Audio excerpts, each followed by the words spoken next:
तो दिल्ली का लाल किला और उसके पास एक कार में धमाका, इसमें 13 जानें चली गईं। अब सबसे बड़ा सवाल यही है कि क्या यह सिर्फ एक हादसा था या फिर एक सोची समझी साजिश। चलिए इस पूरी घटना को समझने की कोशिश करते हैं, जो भी अब तक जांच में सामने आया है उसके आधार पर। सोचिए, दिल्ली का बिल्कुल दिल, लाल किला मेट्रो स्टेशन, और वहां अचानक एक जोरदार धमाके की आवाज गूंजती है। बस एक पल में उस इलाके की रोजमर्रा की शांति मानो चकनाचूर हो गई। और इस धमाके की कीमत 13 इंसानी जिंदगियों से चुकाई गई। ये सिर्फ कोई आंकड़ा नहीं है, बिल्कुल नहीं। ये इस पूरी त्रासदी का सबसे दुखद पहलू है। तो असल में हुआ क्या था? देखिए, एक सफेद रंग की हुंडई i20 कार थी जिसमें धमाका हुआ। कहां? लाल किला मेट्रो स्टेशन के ठीक गेट नंबर 1 के पास। और इसका नतीजा, कम से कम 13 लोगों की मौत हुई और 20 से ज्यादा लोग जख्मी हो गए।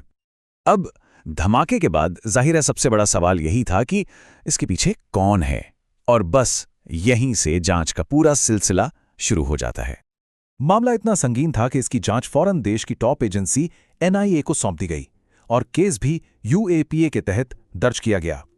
ये वो कानून है जो तब लगता है जब शख्स सीधा सीधा किसी आतंकी साजिश का हो। तो इससे एक बात तो बिल्कुल साफ है कि एजेंसियां इसे महज एक हादसा नहीं मान रही थीं। तो सवाल ये उठता है कि जांच करने वालों को घटनास्थल से आखिर मिला क्या? ऐसे कौन से सुराग हाथ लगे जिनसे ये पूरी गुत्थी सुलझ सके? तो सुनिए, फॉरेंसिक टीम ने मौके से 40 से भी ज्यादा सबूत इकट्ठे किए, लेकिन उनमें जो सबसे चौंकाने वाली चीज मिली वो थे 2 अलग अलग तरह के विस्फोटकों के टुकड़े।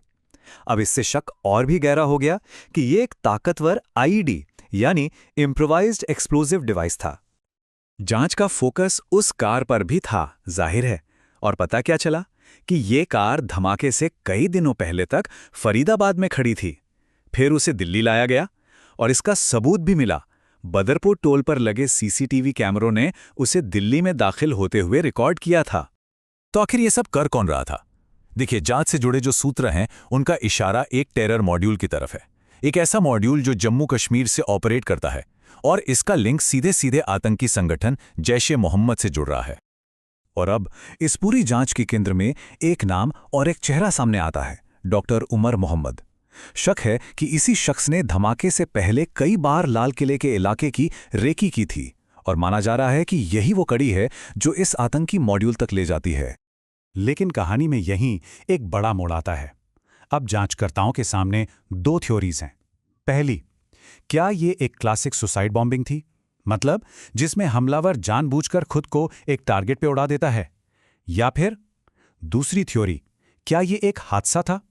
हो सकता है विस्फोटक को कहीं और ले जाते हुए या उसे बनाते हुए गलती से धमाका हो गया हो। जांच फिलहाल इन दोनों ही एंगल पर चल रही है।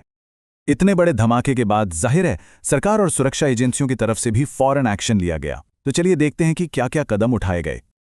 सबसे पहली और जरूरी चीज थी पीड़ितों की मदद करना। तो दिल्ली सरकार ने मुआवजे का ऐलान किया। जिन लोगों की मौत हुई उनके परिवारों को 10 लाख रुपए, जो हमेशा के लिए विकलांग हो गए उन्हें 5 लाख, और जो गंभीर रूप से घायल थे उनके लिए 2 लाख रुपए। इसके साथ साथ पूरे शहर को हाई अलर्ट पर डाल दिया गया। लाल किला और चांदनी चौक के पूरे इलाके को तो मानो एक किले में तब्दील कर दिया गया। और ये सख्ती सिर्फ दिल्ली तक ही नहीं रही, बल्कि आसपास के राज्यों और नेपाल बॉर्डर तक सुरक्षा चाक चौबंद कर दी गई। तो अब सवाल है कि आगे क्या? कुछ बड़े सवाल अब भी हैं जिनके जवाब मिलने बाकी हैं, और उन्हीं जवाबों से इस केस की दिशा तय होगी। तो आगे किन चीजों पर नजर रखनी होगी? पहली बात, क्या जांच एजेंसियां असली मकसद का खुलासा कर पाएंगी कि आतंकी हमला था या हादसा? दूसरी बात, क्या कोई बड़ी गिरफ्तारी होगी जिससे इस पूरे नेटवर्क का पर्दाफाश हो सके? और सबसे जरूरी, क्या इस घटना से सबक लेकर हमारे भीड़ भाड़ वाले इलाकों की सुरक्षा में कोई ठोस बदलाव किया जाएगा? तो आखिर में हम घूम फिरकर उसी सबसे बड़े सवाल पर आ जाते हैं, एक सोची समझी आतंकी साजिश या फिर एक दर्दनाक हादसा? इस सवाल का जवाब अभी मिलना बाकी है, और यही जवाब आने वाले वक्त में